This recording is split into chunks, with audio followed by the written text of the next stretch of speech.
नमस्कार. PYQच्या आजच्या भागामध्ये तुम्हा सर्वांचं स्वागत आहे. Life processes in living organisms part 1 या चॅप्टरवरील आपण PYQs पाहत आहोत. आजचा हा दुसरा व्हिडिओ असणार आहे. करूया सुरुवात. Complete the following chart and state which process of energy production it represents. दिलेला चार्ट हा कंप्लीट करायचा आहे आणि प्रोसेसचं नाव आपल्याला सांगायचं आहे. तर इथे लिपिड्स दिलेले lipids are converted into fatty acids then glycolysis वर. तर carbohydrates are converted into glycolysis. This is the process of glycolysis. The oxidation of glucose for releasing energy is called glycolysis. And ही जी glycolysis क्रिया आहे ही कुठे घडते? It occurs in cytoplasm. Glycolysis takes place in cytoplasm. Then glycolysis to pyruvic acid to acetyl coenzyme A, then Krebs cycle, and last release energy CO2 plus H2O. So this is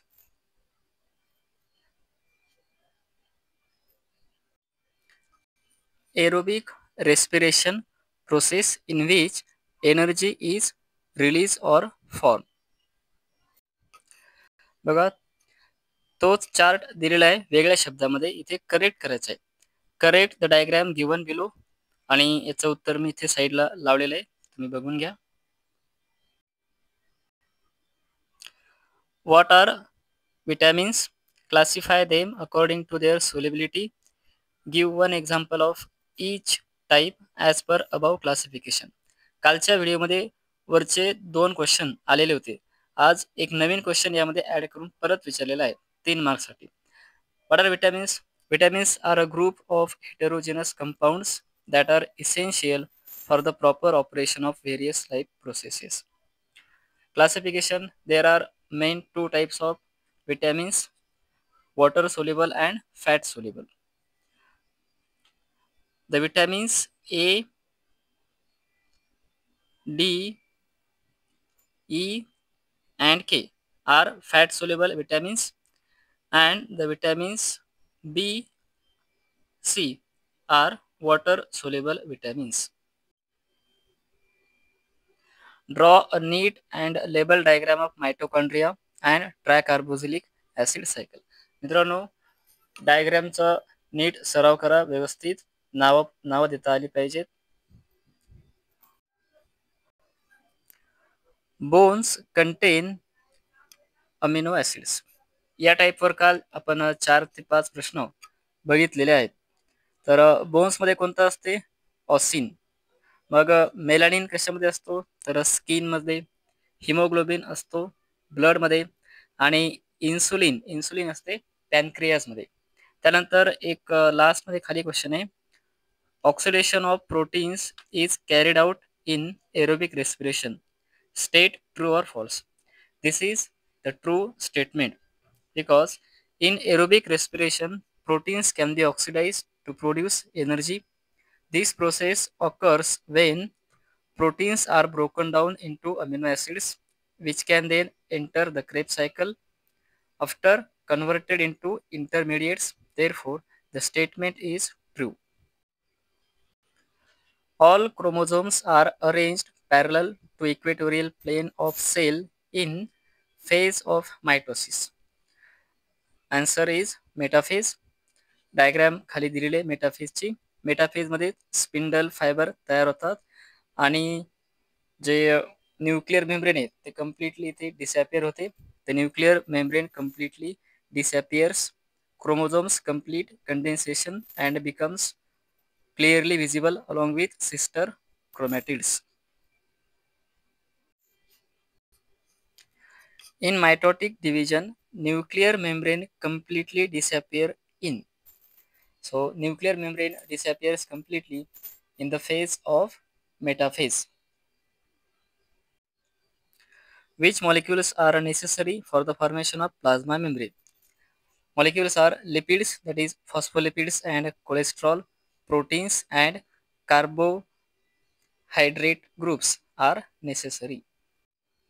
The spindle fibers start appearing from stage of karyokinesis. So it is appearing from the metaphase stage of karyokinesis. Metaphase वर आतापर्यंत 2 question आलेले आहेत.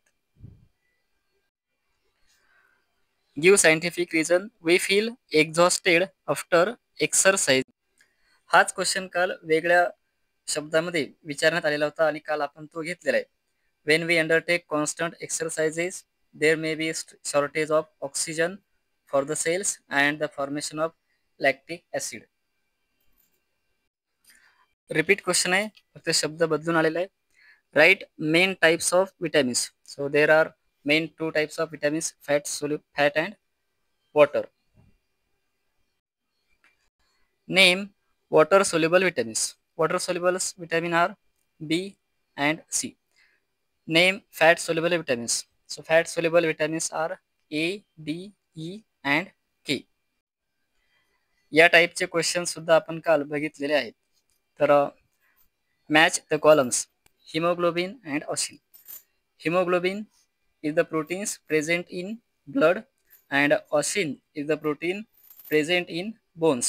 याशिवाय melanin, keratin present in skin, insulin and trypsin present in pancreas, actin, myosin present in muscles. Draw a neat diagram of the structure of chromosome and label the parts centromere and PR. तर डायग्रामचे दिलेले तुम्ही नीट याचा सराव करून नाव द्या. Somatic and stem cells undergo type of division. So somatic and stem cells undergo mitosis type of division. मित्रांनो, हा video जर तुम्हाला हेल्पफुल वाटत असेल तर व्हिडिओला नक्की लाईक करा, आपल्या मित्रांना शेअर करा आणि आजच्या व्हिडिओचं प्रेझेंटेशन तुम्हाला कसं वाटलं ते कमेंटमध्ये नक्की कळवा. धन्यवाद.